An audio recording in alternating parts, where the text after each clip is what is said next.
Assalamualaikum warahmatullahi wabarakatuh. Apa kabarnya anak-anak?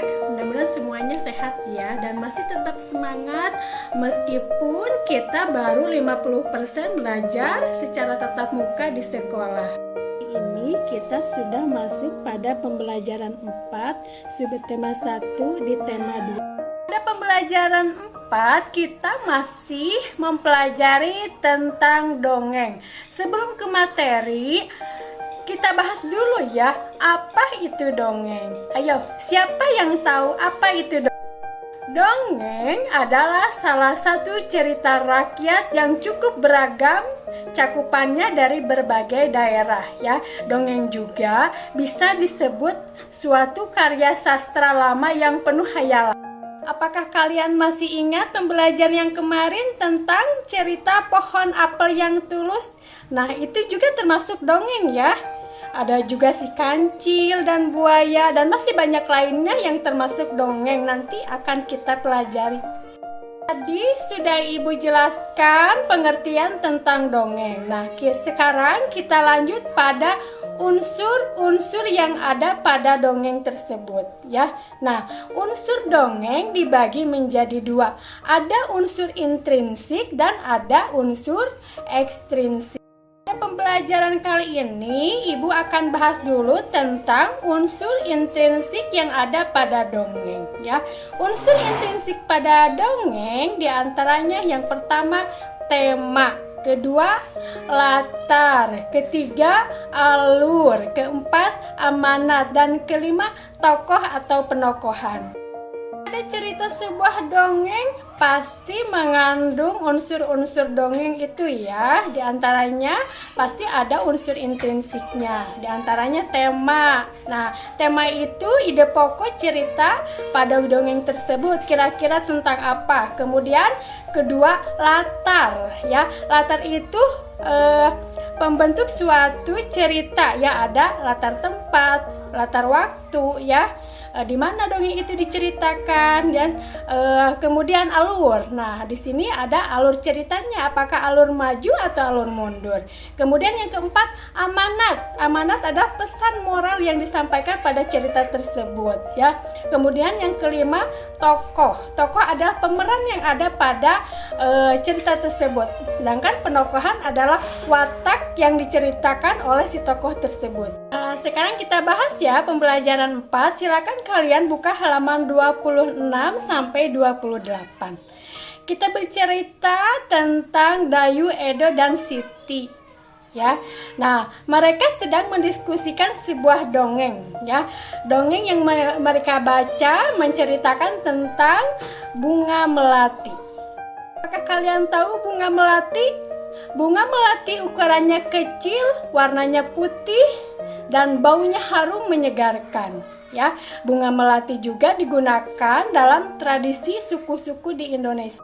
Tradisi suku-suku di Indonesia yang sering menggunakan bunga melati diantaranya pada acara pernikahan, kemudian tarian daerah, dan masih banyak lainnya ya.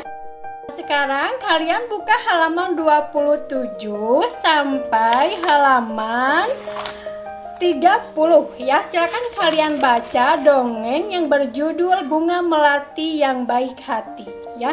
Silakan kalian buka dongengnya sampai selesai. Setelah kalian baca dongengnya, kemudian kalian kerjakan latihannya halaman 30. Di sana ada tugas, tuliskan 4 tokoh yang ada pada dongeng tersebut beserta karakternya.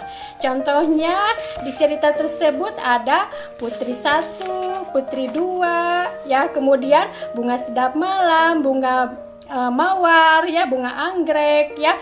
Nah, silakan kalian ceritakan atau tulis 4 tokoh saja beserta karakternya ya. Karakter itu termasuk penokohan ya, sifat yang ada pada si tokoh tersebut. Misalnya ada yang sifat atau karakternya baik hati, ada yang jahat, ada yang suka iri, dan masih banyak lainnya ya. Nah, kalian sesuaikan karakternya dengan cerita dongeng tersebut. Bicara tentang bunga melati, nah Ibu mau tanya nih, apakah bunga melati termasuk makhluk hidup? Bunga melati juga termasuk makhluk hidup ya. Bunga melati termasuk pada kelompok tumbuhan. Salah satu manfaat tumbuhan adalah untuk keindahan. Begitupun jika kita menanam berbagai bunga di rumah ya, maka rumah kita, halaman rumah kita jika ditanami dengan bunga akan terlihat indah.